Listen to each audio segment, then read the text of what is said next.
Good evening, and welcome to another lackluster version of Diatribes from the Voice of Doom.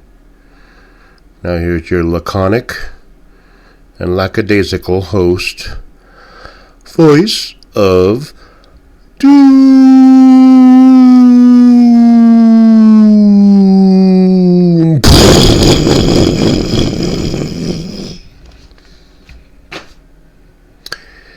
Hello. Okay, I'm back, and I'm going to continue in my usual way of commenting without anything much planned. But I got home today after totally effing up, as is my wont, and saw that I had 2 new subscribers and a few comments on my channel, and it gave me hope. So I want to welcome Mofo264 to my channel, and I hope that I can live up to my reputation of being an idiot.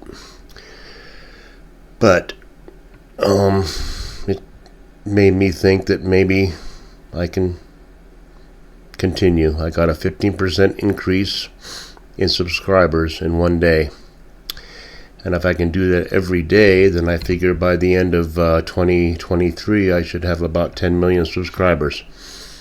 But we'll see what happens. How did I fuck up? My usual. Had a few bucks extra in my pocket, so I decided I'd try to parlay that into more money. And I'm back to being penniless again.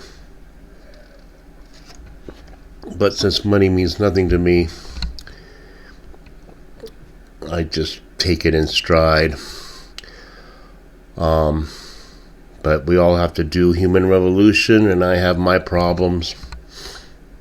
And I should probably try to be a good example to my kid, who has more problems than I do. But it is what it is, and I hate that phrase, but that's what's going on. Now, the latest news. Okay, I've been perusing, and I guess what's been happening in the last few 24 hours is that there's going to be a ceasefire for a few days because the Hamas degenerates have decided they will release some hostages if you just stop bombing us for a few minutes. So, from what I've gathered is that they're going to release 50 hostages over the next few days out of 200 or so, in exchange for not being bombed for 5 days, and in exchange for 150 Hamas prisoners of war that have been taken. Now, the way I see it is that Hamas did some horrible atrocities and took women, children, and babies that they didn't kill hostage, and now they're trading them for prisoners of war who are combatants, which is part and parcel of the way we do things in this day and age. We don't fight wars like we did in World War I or World War II, where it's just all out, we're going to get you, and that's it. We're not making any deals, we're not negotiating. We're going to have interims, and we're going to have pauses in the fighting so you can return 50 hostages in exchange for 150 combatants. Because I don't think, and I could be wrong, because I am not over there, but I don't think that the Israeli Defense Force is taking women and children from Gaza and holding them hostage. I think they're taking prisoners of war that they don't want to shoot outright and holding them. So it seems like a lopsided deal when you talk about, it's the same thing that happened with that idiot that went AWOL in Afghanistan or some such, and he got captured, and then they traded 5 major terrorists, leaders, planners, for this one numbskull who just didn't want to fight anymore or didn't want to be where he was at, and he got caught up by the Taliban or whoever was capturing people in Afghanistan at that time. And our first half-white president made a big deal out of releasing him in exchange for some major players. But we all know how it's all lopsided. But it occurred to me that Israel will release the 150 prisoners that they captured in their leveling of Gaza, because it's like, yes, we will let you go because we'd rather see you dead. So go back to your little hidey holes and we will kill you later. That's the way I see it. No sense in having a bunch of POWs in an Israeli prisoner of war camp when you can just let them go and shoot them later. I know it sounds draconian, but that's just the way it is. So I wanted to comment on that. And what else is there to comment on besides the usual idiocy by our government? Apparently, they want to keep the playing field pretty level as far as warfare goes. And you can't keep it level if what used to be the United States has a lot of armaments and weaponry to decimate a place, and they don't have much. So let's make it more fair by giving Iran billions of dollars. So this all makes a whole lot of sense if your main goal is to perpetuate the military-industrial complex. We want to keep making weapons. We make a lot of money from war. And so the only way to do it is to make our adversaries a little stronger in order to have a fair fight. So that's pretty obvious. There will be nothing done about that. I still see people in what we call the news getting paid millions of dollars to say that Israel's being heavy-handed, to say that if Orangey gets back in office, he will start a reign of terror such as the world has never seen.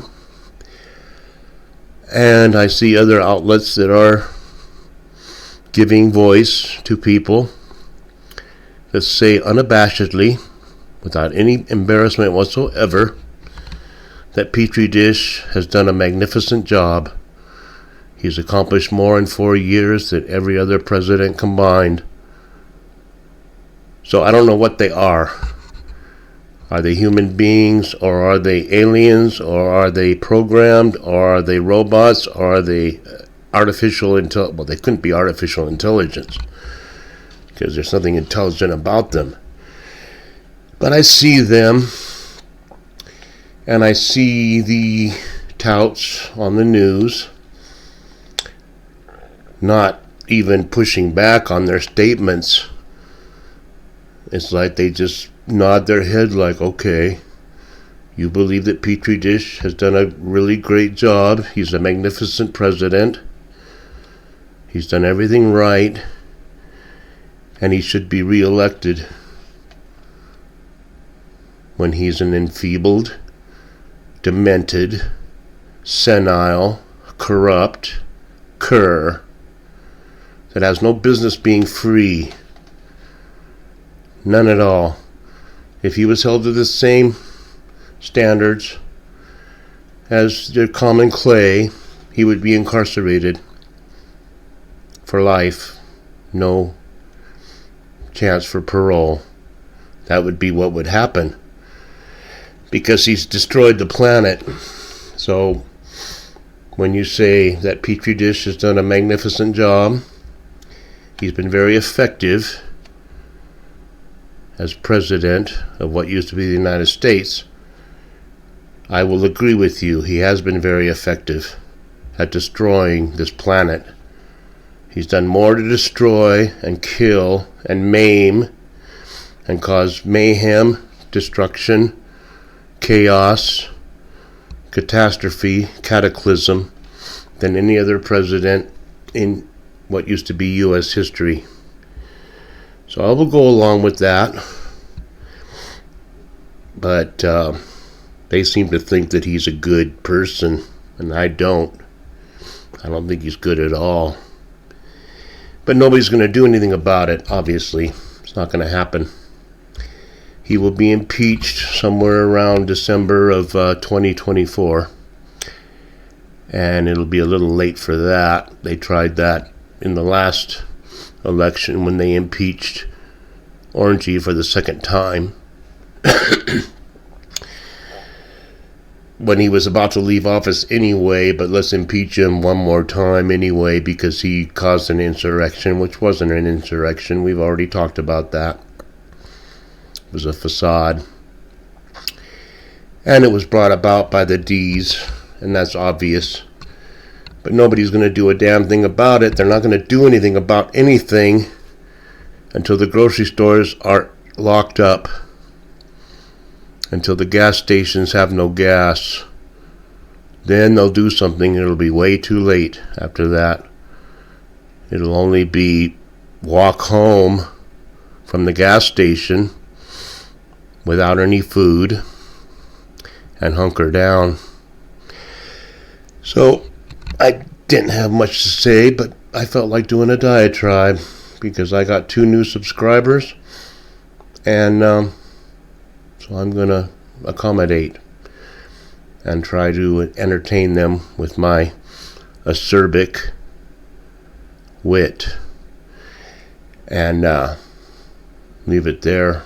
I know I didn't have a whole lot to say, but I gave you a little something to think about.